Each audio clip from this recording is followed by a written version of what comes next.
Hello and welcome, everyone. Happy Aromantic Spectrum Awareness Week, ASAW. Happy Arrow Week, as some people call it, because ASAW is a lot to say.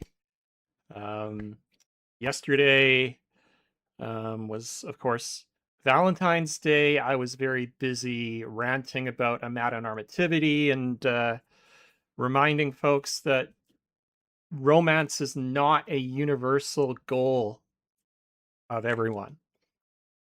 So today we're here chatting about Aromantic Spectrum Awareness Week, and also we'll be chatting a little bit about SoulAce Day as well, with Mick, a fellow Fruity Stream Team member, and someone that's chatted with us a couple of times, including during the Disabled Ace Day panel talk that we had back in November.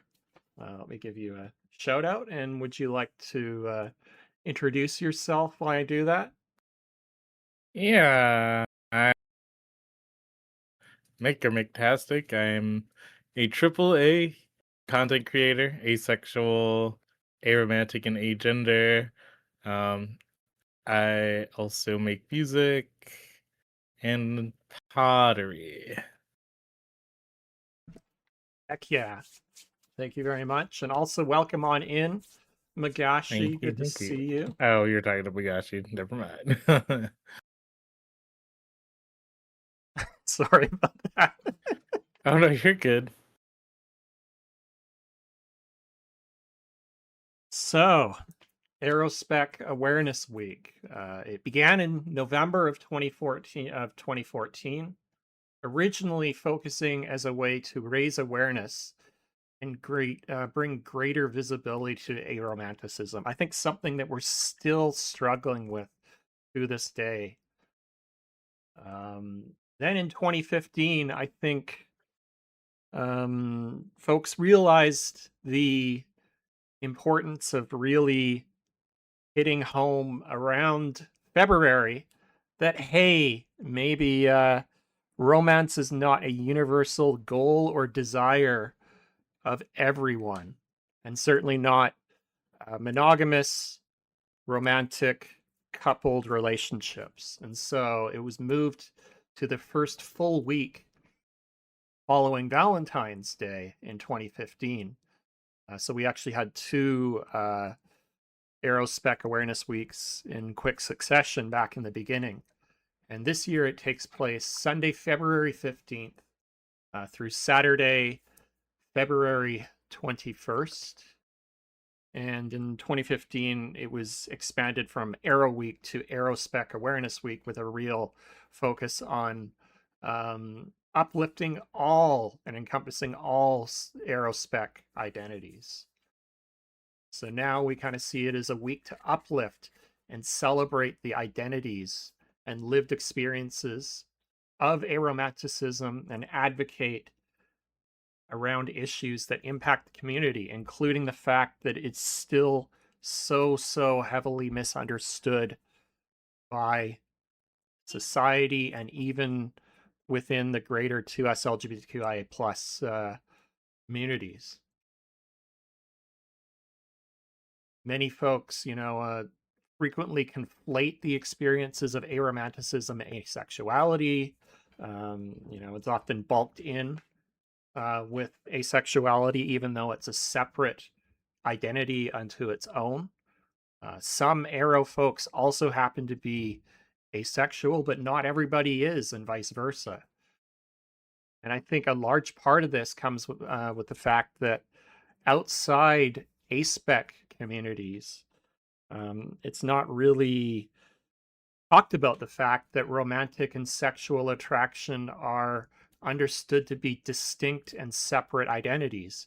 Because for many folks, the romantic and sexual attraction are oriented in the same direction. It doesn't have to be. And, I think it's within these aspec communities where we really challenge that. But as a result, often aromanticism is misunderstood or often, unfortunately, forgotten about.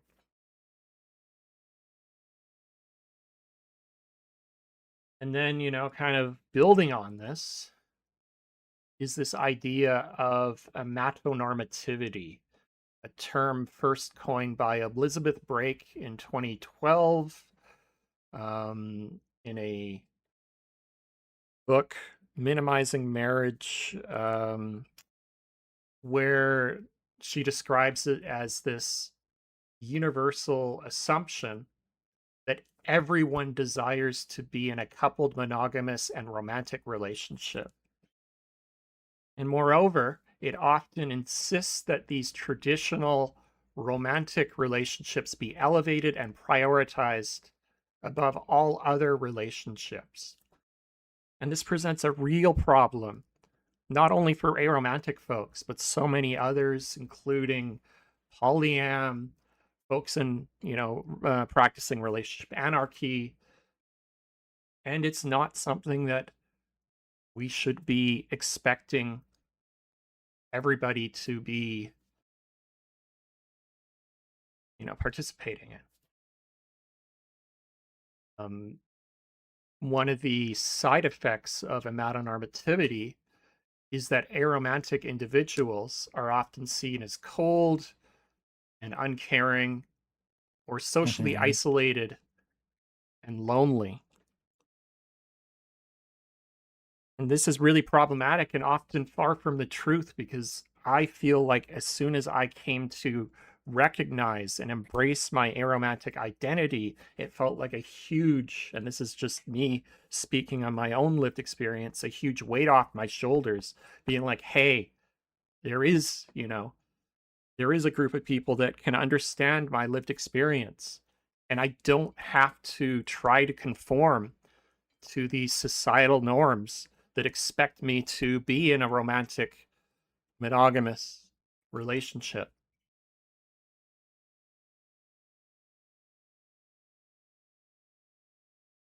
And kind of building on this, we often think of, quote, love as only being one or maybe two kinds.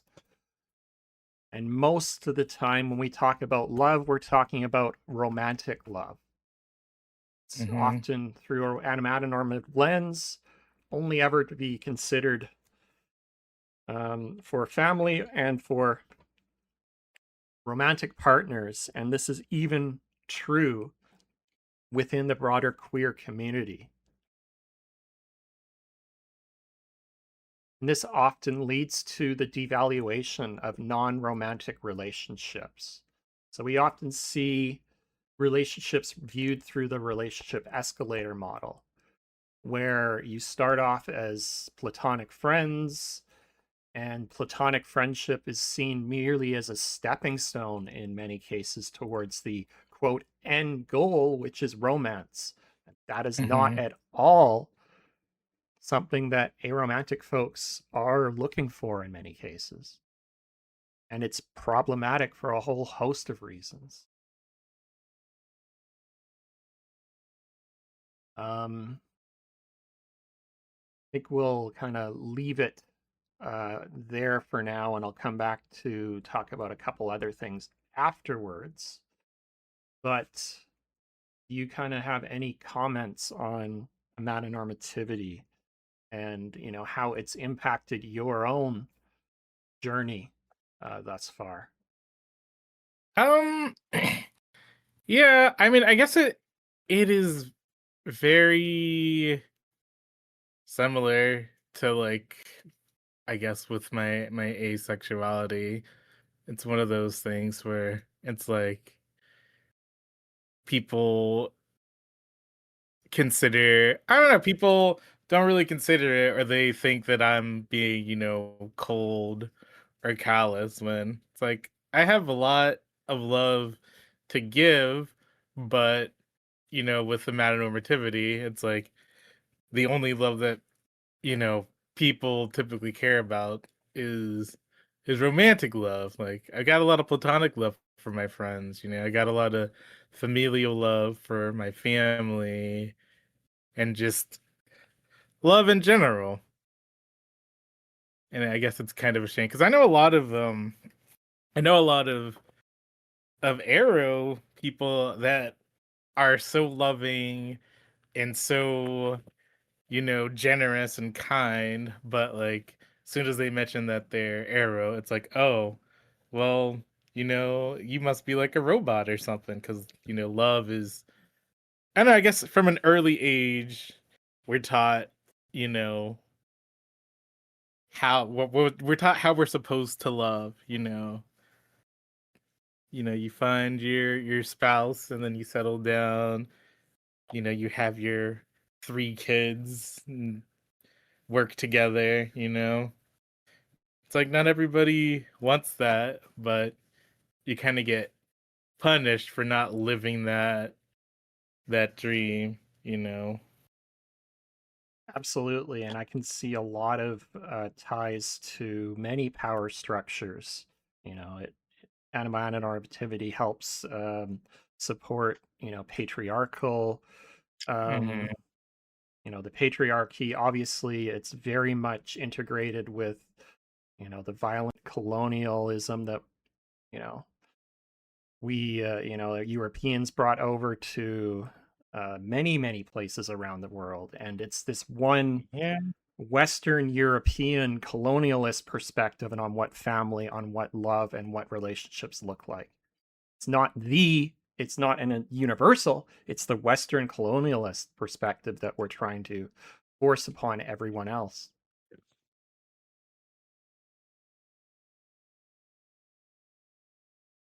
So it certainly plays into and supports many problematic power structures. And that's one thing I Hmm. think many folks don't necessarily realize until they think about it a little bit critically and be like, hey, wait a minute. There's a lot of tentacles that amatonormativity has its grips around, right? Yeah, for sure.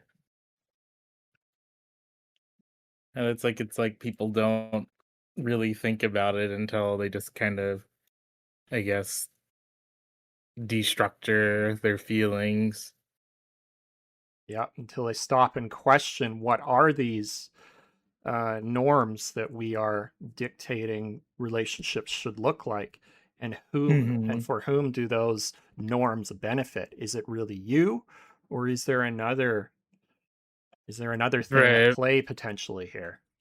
We'll be going into this in a lot more detail on Friday, when I chat with a few other folks about amatonormativity and really delving Hmm. into some of these problematic power structures that it helps enable.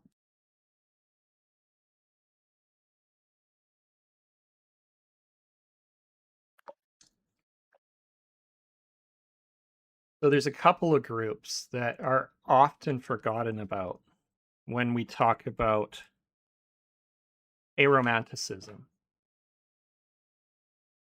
And the first group, as we kind of alluded to before, are the allosexual aromantics. And those are aromantic individuals who experience sexual attraction.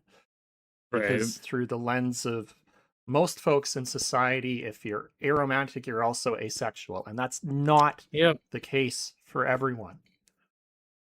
Allo arrows are often frequently left out of conversations and are frequently cast as really horrible demonic human beings merely seeking one night stands, friends with benefits, Right. whatever you can throw at them. They've got this really horrible erasure that happens because society doesn't see the fact that you can have sexual attraction without romantic attraction. And through this Yeah. metanormative lens, the only sexual relationship that is valid is also one that is romantic and leads to the nuclear family. And that's where you can see this Hmm. horrible, linkage to colonialism and neocolonialism and what that really is, leaning towards there. For sure.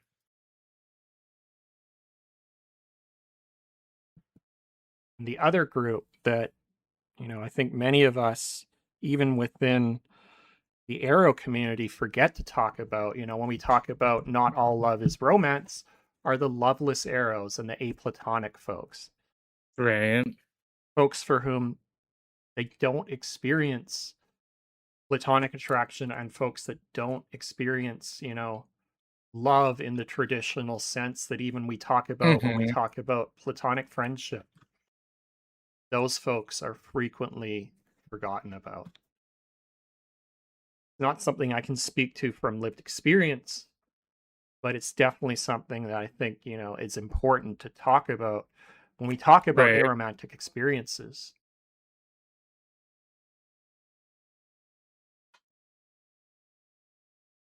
I'll see if I can pull up. There was a really good article from Oria in 2021 around loveless arrow experiences. It was called um, The Arrows Left Behind, The Loveless, and it was Mhm. written back in May of 2021. And I think it's a really good perspective to read because it talks about, what does, the loveless arrow experience look like, and why, don't we recognize it as being valid. Right. So I'm sharing that. I highly recommend reading it. There's some really good points it brings up. And I've been guilty of it myself. I, during Pride, frequently carry signs that say, not all love is romance, but what Right. about not everyone feels love? That's just as valid too, right? It is very much so. So, a couple of terms. We've been throwing this term amatonormativity around. I would love to share some resources. So if you just want Mhm. kind of a introductory look, you can type exclamation point amatonormativity. And if you really want to get into the weeds and really get into the details, start thinking about how it is linked to white supremacy, neocolonialism, and all that stuff. I suggest you check out amatonormativity 2 because it goes into a lot greater detail on some of these things. Mhm. Mhm. So this is kind of just a brief introduction to amatonormativity, something that we'll be going into much greater detail about on Friday. But I'd love to think about, how does this impact aromantic representations in media? And I know we were talking about this before, before the podcast started, just how few aromantic characters that you can think of off the top of your head in mainstream media. It's like a couple, and the ones that I can think of are almost always Arrow Ace, Mhm. Jughead, Mhm. Connor Hawks from the is it DC? I have no idea. Let Yeah,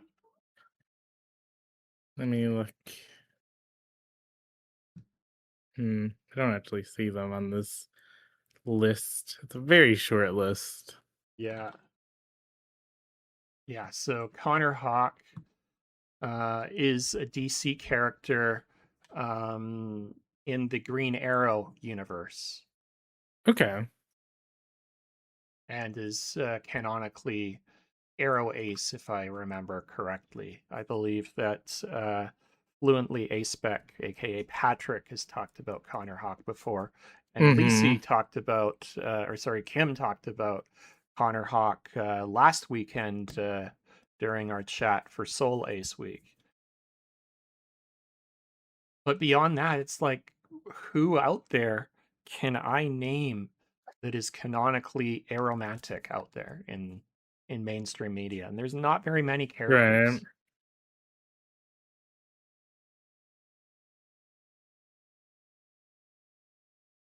Mm, you cut out for me. Are you still there? Yeah, I'm still there, Okay. sorry. No, you're good. Can you think of any other aromantic characters in media? It doesn't have to be Uh, mainstream. It can be any sort of media. And think I about can. ones. Yeah, Oh yeah, I can think of. I guess four. Two of them were confirmed. Off screen. So I don't know how much. How much weight that has. Like, I think so. Like Lilith from the Owl House. She was confirmed to be a romantic, like off screen. I think she's also asexual, so she's Arrow Ace. And then there's Peridot from Steven Universe, who I think is also Arrow Ace. Um, which was also another. I guess it was kind of alluded to. I don't think it was actually, you know, mentioned. Like I guess it was kind of like there was like a metaphor because like for like fusion and typically I guess people see that as like either a romantic or sexual bond and Peridot doesn't fuse. And then there's Gwenpool, who I don't know much about, but one of my Arrow Ace friends told me about. And then like I mentioned earlier, uh Dusa from Hades, like when you try to get into a relationship with her, she's just like, oh, like I really don't feel that sort of thing. Um, I don't know if she's also asexual, but I am pretty sure she's Arrow. But yeah, like I said, yeah, it's like a lot of the characters that I've seen that are Arrow are also Ace, and I don't really know any that are just Arrow, you know?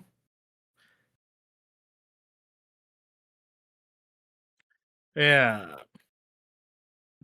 yeah. So the allosexual aromantics, where are those characters, for example?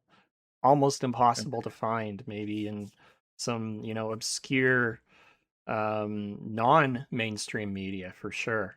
But Yeah, because there's that stigma hmm about having if you don't have like if you don't feel anything romantically towards someone and you have sex with them, then you're a bad person. Despite the fact that there are a lot of people out there that engage in sexual activity without feeling exactly, anything towards that person, but it's just I guess it's a exactly. stigma when Yeah. you're Arrow, hmm right?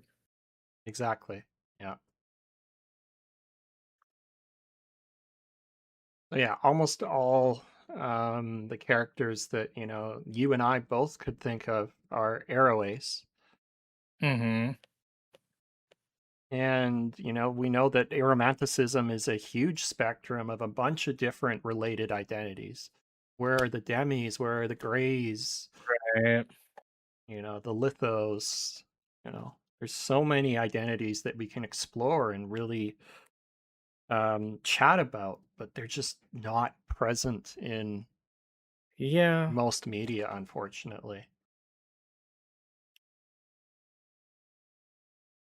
I was chatting with Kim last week on asexuality, but I know that in Kim's comic, Willow and the Family Ace, she's made sure to include, uh, the demisexual, and I think there's also a is it lithosexual, but one of the other micro labels that almost you never almost hear of.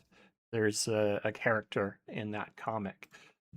So it's starting to happen with um, Flo and the Family Ace. Why did that not work? There we go. So highly recommend checking that comic out. It focuses on asexuality, but it does have some really good A-spec representation overall. Mhm.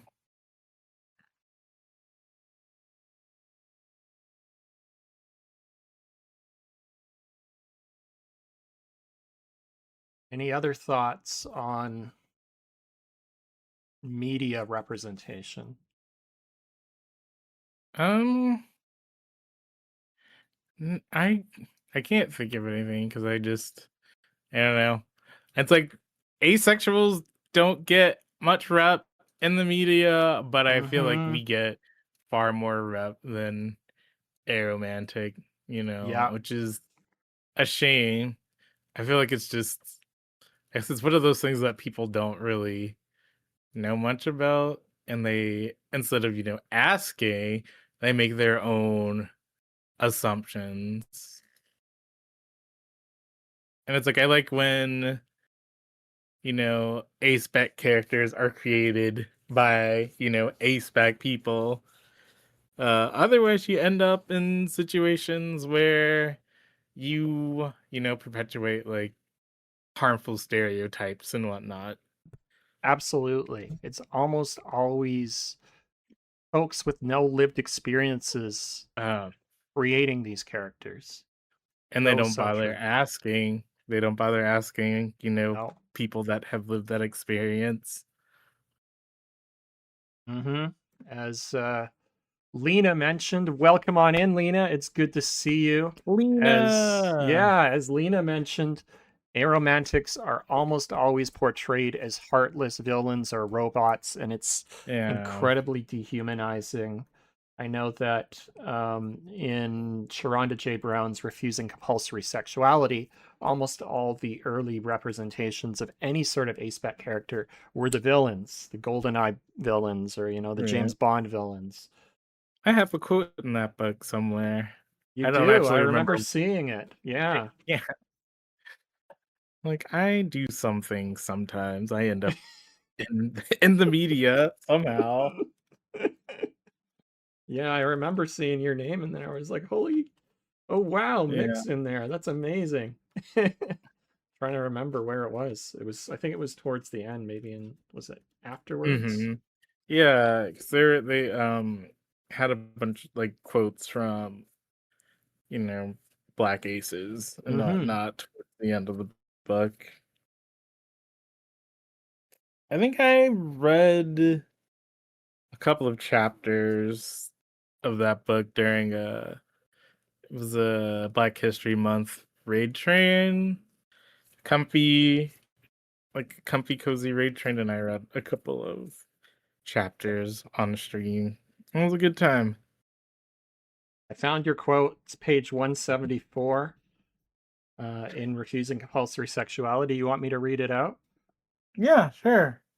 So Mick uh, says, "People I've come across have assumed I think about sex often because I'm assumed to be male.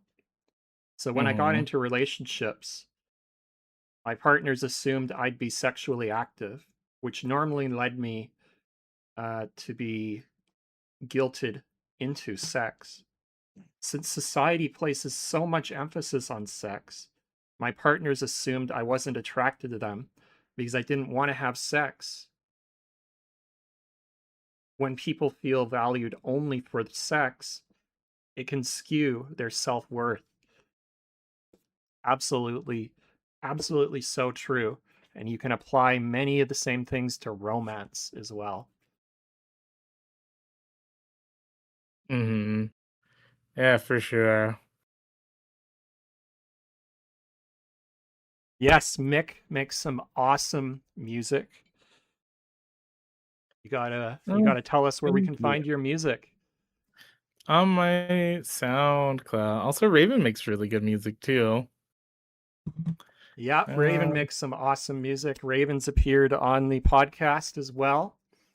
Yes, let me go grab Mick's SoundCloud.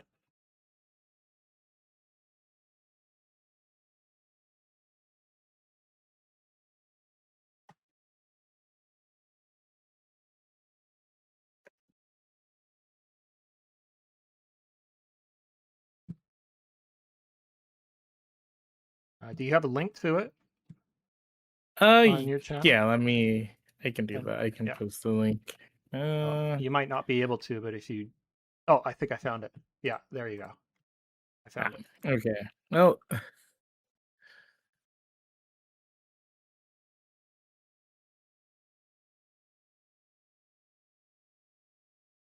You want to talk about any of the music projects you've made?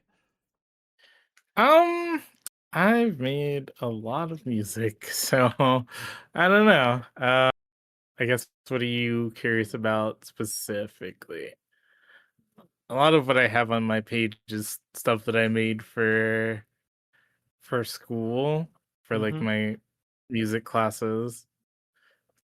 Uh, but I mean, I think they're all pretty good. Absolutely. Have you? I don't know why that was blocked. I'm so sorry, Raven. Automod does some wild things sometimes. It was blocked for blew me away. Oh yeah, Automod is weird sometimes. People will just say the most innocuous thing, and Automod would be like, "Oh my god, you're bullying this person," and it's like, no, it is not. It's not like that, Automod. No, there was absolutely nothing there that was at all problematic. Automon just makes some decisions that I shake my head at a lot of the Yeah. time. Do you have any music that explores, asexuality or aromanticism at all? Um. Well, there was one song that I made that was.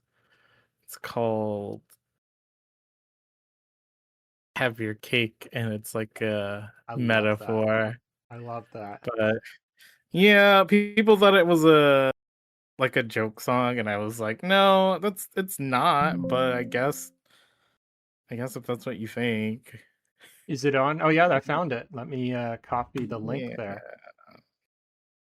And I've been working on another song, but I haven't had time. I'm hoping to maybe I'll finish it. Maybe I'll work on that and try to finish that before the end of the month. I look forward to hearing about it when it is finished. I do have one called Ace Cadet, Oh yeah, which I was is just looking at that. a play on words for like Space Cadet, but Mm-hmm. like Ace. Yeah. It doesn't have any lyrics, it's just kind of chiptune-y. I guess it's not chiptune-y. Uh it just kind of feels like an old school video game. I love retro video game esque music, so that sounds like it'd be right up my alley. Definitely going to be checking these out after stream today. Yeah, for sure. Making music is fun. Absolutely. I just wish I had the ear to be able to do it myself. It's definitely something that comes with time and Hmm. practice. Like a lot of different kinds of art, for sure. Yeah. I just don't have the patience, unfortunately, for some things. No, I feel that you gotta pick and choose your battles. So true, so true. All right, let's just see how we're doing time wise. Got 24 minutes Okay. till ads. So why don't Uh, we um, chat about the day that just happened yesterday, oh, Valentine's Day. Valentine's Day. So the Yeah. timing of Arrow Week being right after Valentine's Day is absolutely by design. Mm-hmm. It's, Mm-hmm. very much a opportunity to say, hey, that day that y'all are so obsessed about and that basically is there just to fulfill capitalism? Well, Right. not everyone wants to play along with that. There's a whole group of us for whom romance is nothing to us, or it's not Yeah, for something that we sure. have the same connection to as alloromantic folks do. So, it's a great opportunity to say, hey, wait a minute. Maybe romantic love is not necessarily the epitome of all things. And there's definitely been a push in recent years for, alt Valentine's events, the Right, raid like train that Valentine's and Palentine's. exactly. So the raid train that I'm participating in uh, tomorrow, called, Palentine's, Mhm. um, focuses around celebrating platonic. So the pal being, platonic friendships. Kind of comes from it's kind of derived from the term Galentine's Day. Mhm.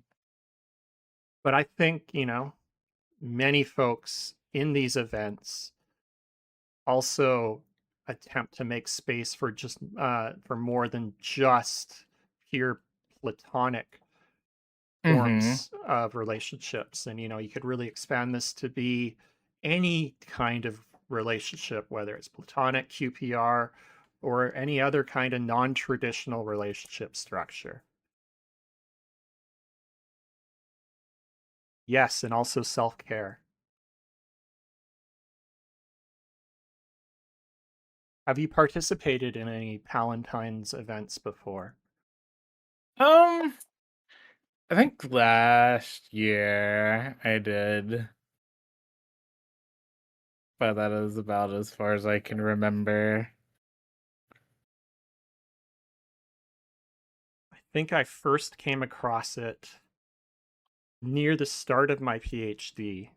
Actually, Mhm. before I had really come to the realization that I myself am aromantic. But I Okay. really appreciated it being offered because, there's so many things that just focus purely on romantic love and basically exclude anybody else, whether they're single, Right. whether they're aro, or in any other kind of, non traditional from a metanormative perspective relationship structure.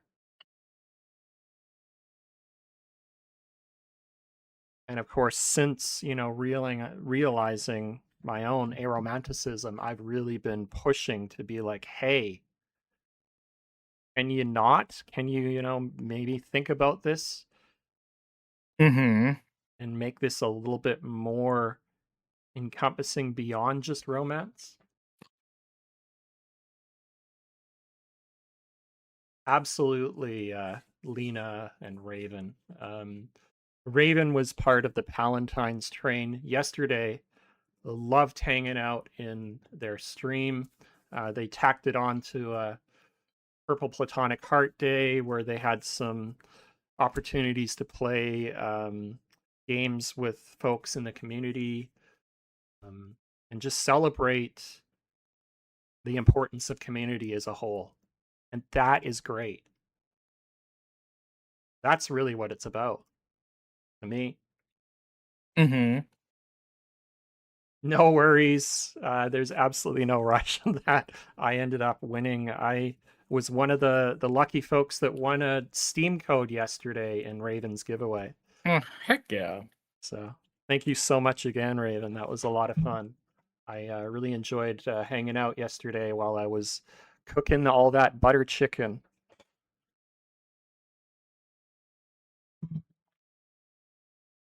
So I half jokingly refer to Valentine's Day as Cheap Chocolate Eve, Oh yeah, for sure. partly just to piss people off, but also because that's all that it means to me, really. Yeah, no, for sure. That is when I go out and I'm like, out of Valentine's Day is just, a day. But if I can get it's like I can go get the cheap chocolate, and if I want to give it to someone, Mhm. I'll do it. It's like it doesn't Mhm. matter if you get your chocolate on the 14th or the Mhm. 15th to me. Mhm. Like I will take, all that chocolate. Yep. Absolutely. Sadly, in this economy, the deals on those chocolates aren't as good as they used to be, so I'm not Yeah. sure you can really call it cheap chocolate day today anymore. I think they caught on to us. Ah, darn it. We're becoming too well known now. Yeah. Oh, I'm so glad that that it went through. I've been so worried, Lena, that I was not going to be able to get it to you. We had lots and lots of trouble trying to get the Steam code to Lena, so I'm so glad that it went through last night. So thank you again for being so patient with Steam's rules about having to wait 72 hours to send things after friending folks.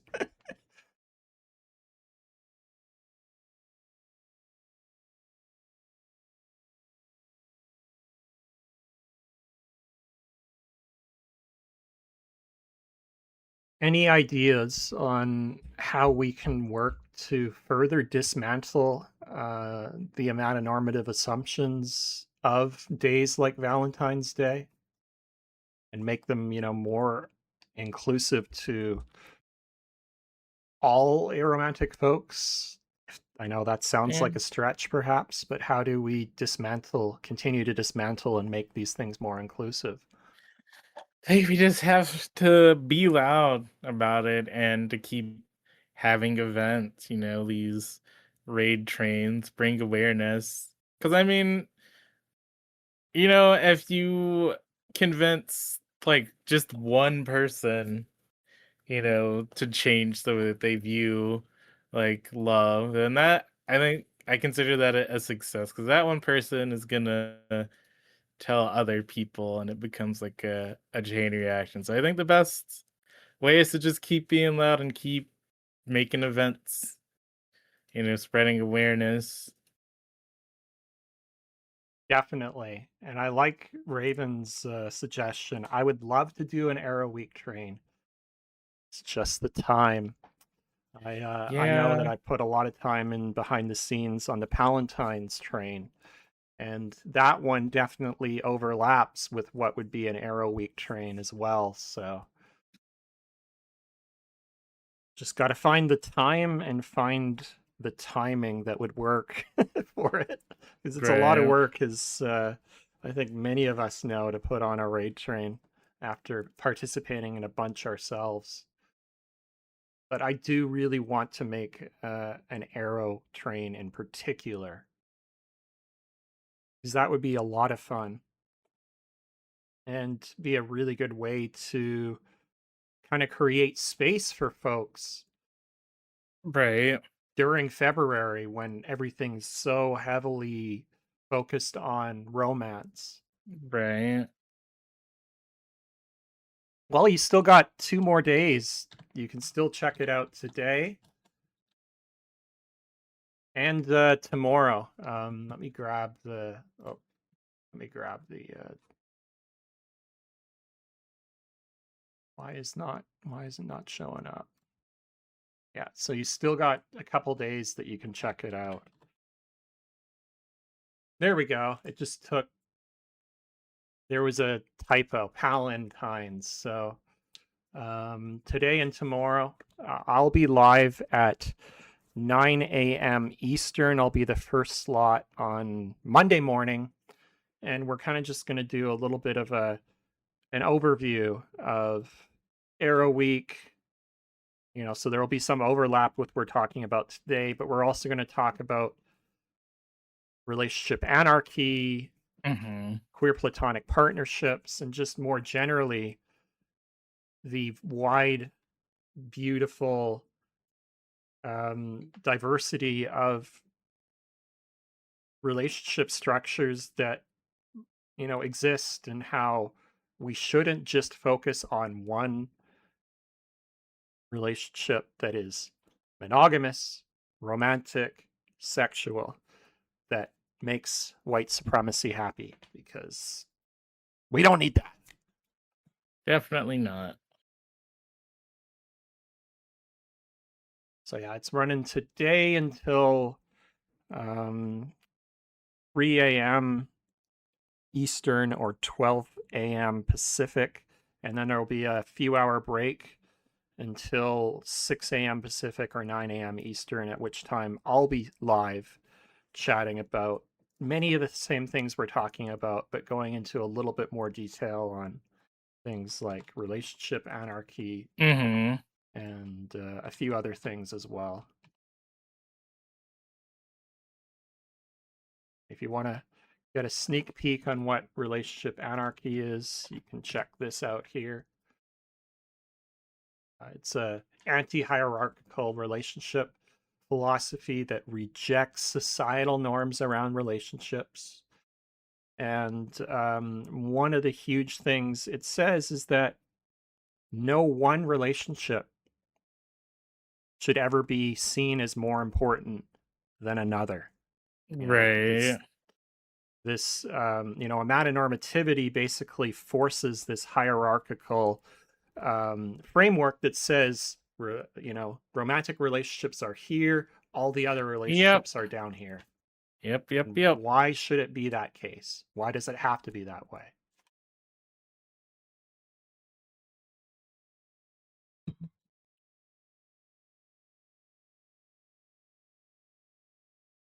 Yes, absolutely.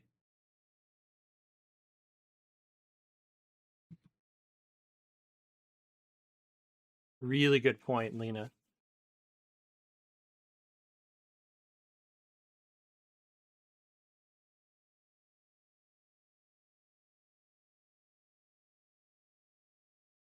How are you doing here? Do you want to take a short little break and then come back afterwards and talk about SoulAce Day?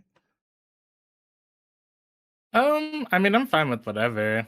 I'm just looking at the time here. I think we got 10 Yeah. minutes. So maybe we'll just take a break here and run the ads, get them out of the way, and then we'll come back and Mm-hmm.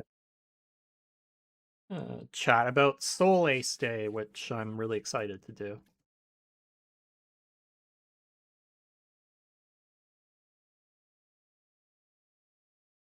So we'll see you back in 3 or 4 minutes. Yeah. Uh, Sounds good. See you on the other side. All right, welcome back, folks. Thanks for sticking around through the ad break. I figured it was just sort of a natural time to take a break and allow for more discussion before we got hit with the ads. So, thinking about, the fact that aromanticism is a spectrum of identities and a beautiful, diverse array of lived experiences, we're going to think about, intersecting identities for the next little bit, and focus in particular on Soul Ace Day. And so tomorrow, February 16th, is the second ever Soul Ace Day. Was started last year by Alicia Rogers, also known as Yagura Lisi. Um, Kim Butler, Asexual Goddess, or at Kim Riot with 3 T's, as well as Marshall J. Blunt, whom you may know as the Gentle Giant Ace. And it's a day to celebrate the intersections of asexuality and African American culture, art, activism, content, and identity. And I had the honor of chatting actually last week with him and with Lisi on the podcast, and it was such a wonderful chat. So wonderful to hear about the inspirations behind it, and what they're looking forward to this year with Soul Ace Day. So when did you first come to learn about Soul Ace Day yourself, Mick? I actually learned about it this year. So that was interesting. Yeah, I know that one of the things that Kim and Lisi mentioned, was that last year they weren't able to promote it quite as much as they would have liked, so it kind of came up quickly, and Mhm. it wasn't able to get as much traction as they would have liked to see. So this year they've really been pushing to speak with as many folks as possible and let folks know about it, because it's something really important. Yeah. I feel like last year was kind of that weird time where people were, I guess, navigating Hmm. between, Blue Sky and Twitter. So Yeah. like I know, because out for me, like a lot of the Ace people that I know slash knew, they were mainly on Twitter, and they didn't make the leap to Blue Sky. So, but I feel like people have moved now, so it's probably going to be a lot easier to get the word out. Yeah, for sure. And I know that one of the challenges is that a lot of our communities are over on Blue Sky, but most of Yeah. the work that uh, Kim and Lisi do is over on Instagram. And so there's kind of a Uh, mismatch in that aspect, and that a lot of their content's not necessarily overlapping with the content that our communities make. It makes it tricky. right. So I will share. Yeah. This is an invite only group. It's a Facebook group, but this is actually a group that Marshall and Lisi and them put together for Soul Ace Day in particular. So this is the Yeah, Soul for Ace sure. Day Facebook. I will have to, yeah, to check that. So I really don't use Instagram that much anymore, because that's where my pottery went, and like I don't have the space to make pottery, so I don't really get on it. So Yeah, this will be nice to know. I'm gonna, yeah, join the group. absolutely. I'm So surprised it didn't have questions. yeah, But yeah, thanks for sharing that, because I absolutely. did not know about that. Mm-hmm. Yeah. So yeah, I was just they just told me about that group last week during the podcast, so I was able to share it to the folks last week, but I don't think it's been able to be shared quite as widely, and I Mm-hmm. also understand why they are hesitant to do that, of course. So but yeah, there's that, and then I think there's a few other links that I posted Mm-hmm. there with a little bit more info. Really excited to see what Kim and Lisi and Marshall post tomorrow for it, with Right. February 16th being Marshall's birthday. So that was one of the inspirations on why it Ah, would be February 16th. right. Really excited to see what comes out tomorrow for it. Yeah, for sure. So, what does Soul Ace Day mean for you in particular? Um, I feel like it's extremely important, because for whatever reason, I mean, we all know the reason. Most of the ace representation, or like the big voices in the asexual community, are white. So I feel like this gives us a chance, like there are more than just white aces. in the community. So it gives us a chance to talk about our experiences. It gives us a chance to celebrate our culture because even at the end of the day, a lot of people see asexuality as like a white person's thing, and that black people are incapable of being asexual, which I think also it's attributed to like how black bodies are highly sexualized. So I think that's like another reason why people don't think that black people or they don't think of black people when they think of asexuality. So like I feel like, you know, this is important because when I was growing up I didn't really see anybody that looked like me in the community. It's like over the past few years, I've gotten to know, Marshall. I've seen Shauna's work. I've talked, I've seen Yasmin's work and so on and so forth.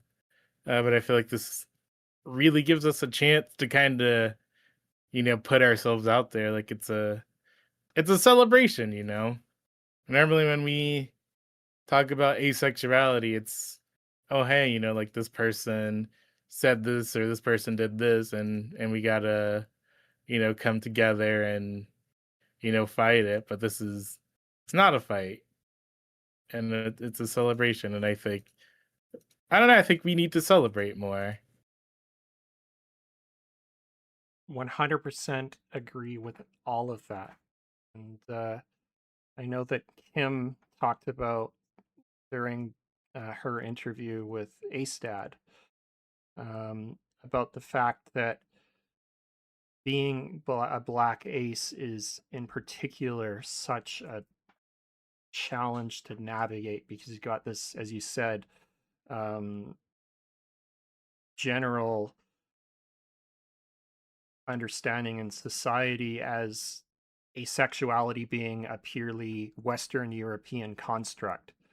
And so Right. you've got that occurring at the same time as, pressure from white supremacy and from, I think, even uh, him mentioned within um, our own communities saying, hey, asexuality is not real. What are you doing? Mhm. And it makes it just so much more invisible to be a black ace. And so having a day where we Yeah. say, hey, look, this is what black ace experience looks like is just so incredibly important. So Yeah, for 100% sure. agree.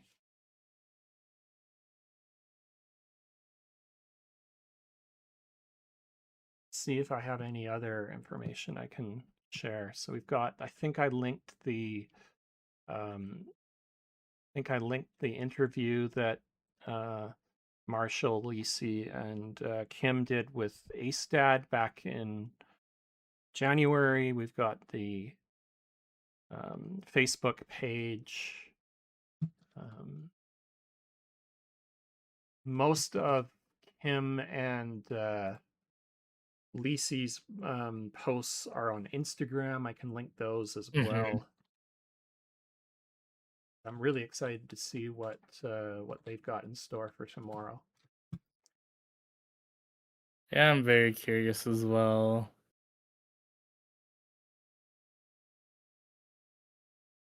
I'm hoping that I can tune in.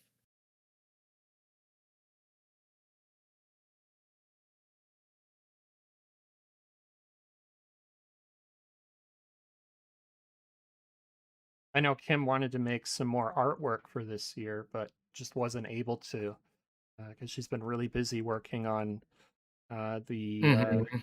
working on some of the comics for Willow and the Family Ace and some other projects. Mhm. Because the we shared the artwork that she made last year, and it was absolutely fabulous. See if I can grab it.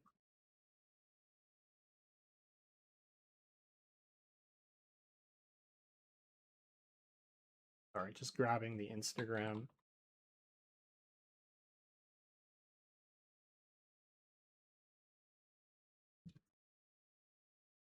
So this is Lisi's Instagram, Okay, I will have to check that out for sure. and this is Kim's Instagram.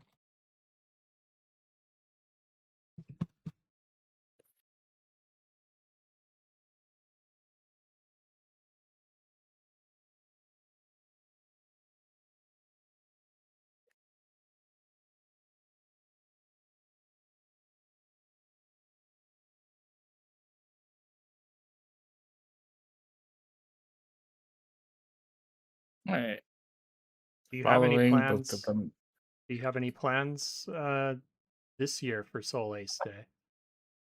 Um, I think I want to make some music, That you would be know. so cool. Maybe yeah, I'll take on a project and maybe I can make like a theme song or something.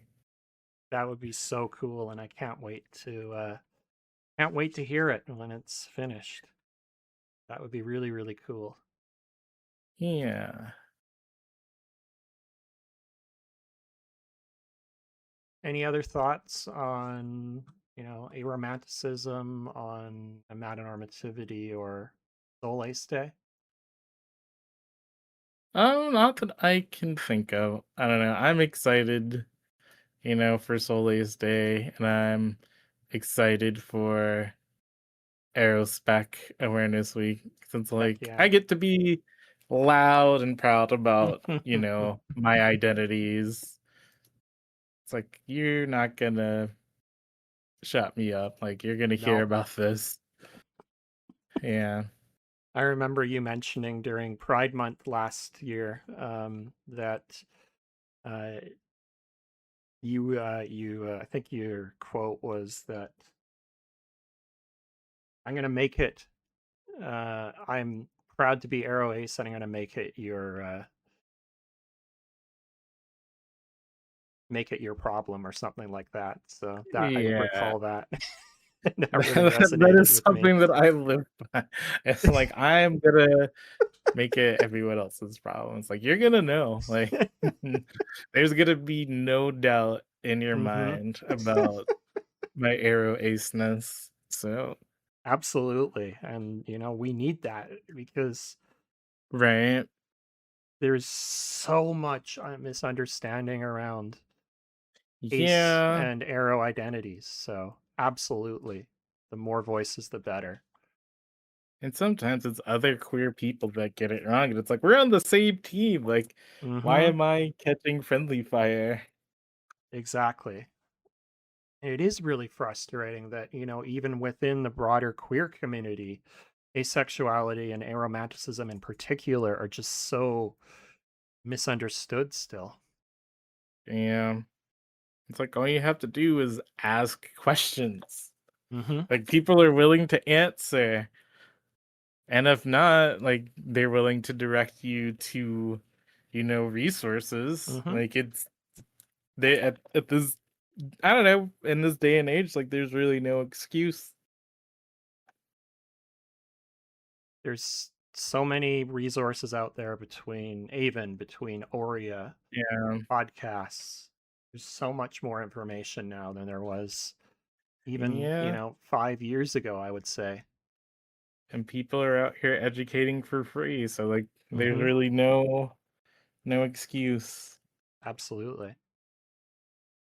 So the last Instagram I'll link is Marshall's Instagram as well. Be I'm interesting to pretty sure I'm see. following him, but Yeah, maybe it's only on not everybody else. Twitter. Yeah, not everybody else here, maybe. So I'll link that as Oh, that's well. fair. So this is Marshall's Instagram.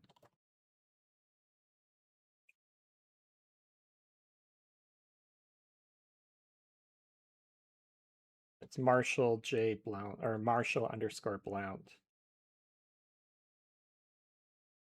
There you go. Those are the Instagrams. You got the Facebook as well. I think that's all I've got in terms of resources for it. I know that they're Hmm. really excited to kind of see where it goes from here because they've been able to talk to more folks. And this year, I think Right. it's a little bit, you know, it's a little bit more out there. So they're really excited to see what 2026 and beyond has to bring for Soul Ace Day.